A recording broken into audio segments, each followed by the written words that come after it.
Mesdames et messieurs, bonjour, bienvenue autrefois dans notre chaîne Quelles Informations.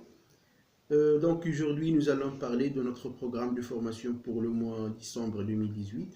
En fait, j'ai reçu plusieurs mails, plusieurs messages des personnes qui m'ont demandé de planifier une formation donc pour bien expliquer les exigences de la norme ISO 9001 version 2015. C'est pour ça que nous allons consacrer ce mois pour ce genre de formation. Donc aujourd'hui, comme j'ai dit, nous allons parler juste du programme. Et bien sûr, pour les prochaines vidéos, nous allons parler exigence par exigence, soit au niveau théorique ou au niveau pratique, afin d'avoir la capacité ou bien la capacité de mettre en œuvre et en mettre en place un système management de qualité sain en se basant toujours sur le référentiel ISO 9001 version 2015. Donc, comme j'ai dit, je vais organiser un ensemble de vidéos dans lesquelles nous allons voir, premièrement, quels sont les principes, ou bien les 7 principes du management de la qualité, à savoir, bien sûr, l'orientation client, l'approche processus, la décision prise, ou bien fondée sur des preuves tangibles, etc. Ensuite, nous allons parler de la structure de la norme ISO 9001 version 2015 et sa relation avec les autres normes de management, donc la structure HLS, High Level Structure, donc les exigences, les chapitres de la norme, etc. Ensuite, nous allons parler des exigences de cette norme, bien sûr en commençant par le contexte de l'organisme. Dans ce chapitre, bien sûr, on va voir ensemble comment mettre ou bien comment définir le domaine d'application de notre système de management de qualité, comment déterminer et analyser les enjeux internes et externes de l'organisme, comment identifier et analyser les parties intéressées ou bien les parties prenantes d'un organisme, bien sûr, et définir les attentes et les besoins de ces parties intéressées.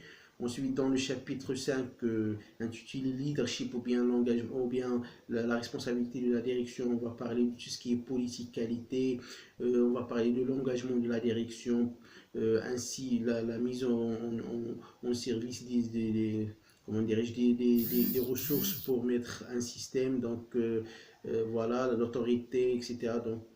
Dans ce chapitre-là.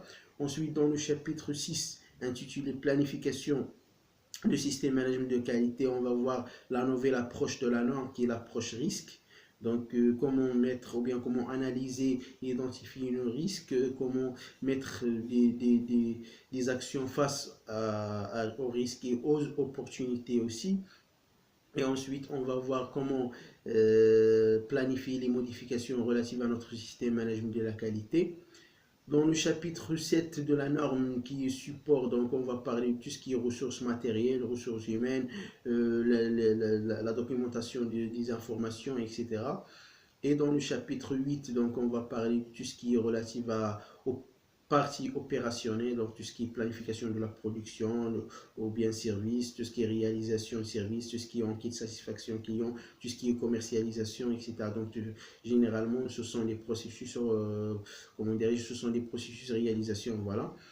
Et dans le chapitre 9, on va parler de l'évaluation de nos performances ou bien de notre système de management de qualité en se basant sur la revue de direction, en se basant sur les audits internes, le suivi des indicateurs, etc. pour passer au chapitre 10 qui est relatif à l'amélioration, bien sûr, suite aux résultats de l'évaluation des performances, donc comment mettre nos plans d'action, comment les suivre, comment les réaliser, comment voir l'efficacité de ou bien de ce plan d'action, etc.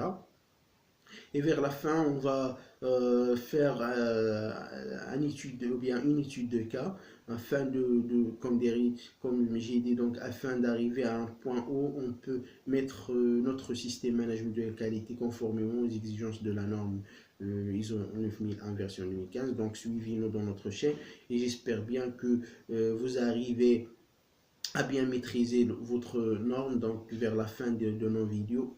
Et merci à tous. Et vers la fin, je vous invite autrefois à s'abonner dans notre chaîne et de nous encourager comment dirais-je, voilà, pour partager avec vous notre savoir, notre savoir-faire, etc.